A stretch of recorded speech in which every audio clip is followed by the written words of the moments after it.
The Queen is known for her love of horses and is an avid fan of horse racing, but does not attend the country's largest racing event, the Grand National, due to controversy surrounding the event. After nearly 3 years away, thousands of racing fans will descend upon Liverpool for the Grand National Festival. This year, the highly anticipated racing event will take place on April 9th. It usually happens annually at Aintree Racecourse, but was held behind closed doors last year, and cancelled the year before, due to the coronavirus pandemic.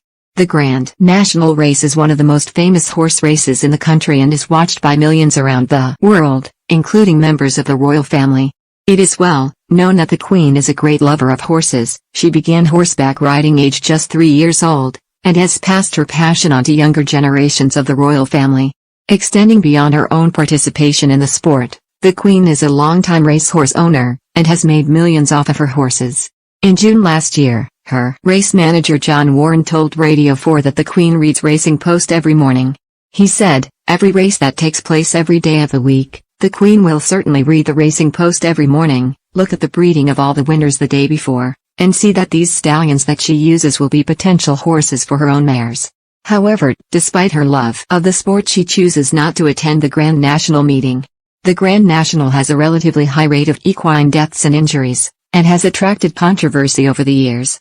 According to PETA UK, 29 horses have died as a result of racing at the Grand National meeting since 2010. Many campaigners have spent years calling for a boycott, arguing that the race is too dangerous for both horses and jockeys and therefore morally dubious. And so, according to the Daily Mail, the royal family cannot be seen to support the races. For this reason, Her Majesty, and many senior members of the royal family, do not attend. That being said, both Princess Anne and her daughter Zara Tindall have been spotted at the races in recent years. Both Anne and Zara have inherited the Queen's love for horse riding, and have taken their passion to a professional level. Anne was the first member of the British royal family to compete in the Olympic Games, and Zara was the first to win a medal. Royal commentator Victoria Arbiter told the Channel 5 2020 documentary entitled Zara Anne, Like Mother, Like Daughter, that the mother-daughter duo found freedom in horse riding. While Anne had to focus on her responsibilities as a senior royal, Zara had the ability to take her career as a professional equestrian further. Zara won 4 gold medals, 3 at the European Championships and 1 at the World Championships, in both individual and team eventing. In 2012, the year of the Queen's Diamond Jubilee, she won a silver medal at the Olympics, which was presented to her by her mother.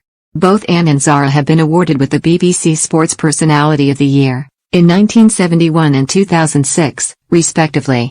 While neither of them currently compete, they are regular attendees of the country's horse racing events. Last year, they were joined by Prince Charles and his wife Camilla, Duchess of Cornwall, at Royal Ascot, a special week of races held at one of Britain's most well-known racecourses. The Royal Ascot is a particular favourite of the Queen, who has attended nearly every year since her coronation in 1953. The Queen first attended Royal Ascot in 1945 at the age of 19, and she has had 23 winners at the world-renowned race day.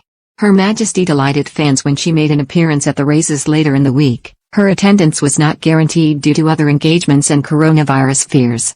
Camilla described the Queen's equestrian love affair as her passion in life. She told ITV Racing during last year's Royal Ascot, she, Queen, could tell you every horse she's bred and owned from the very beginning.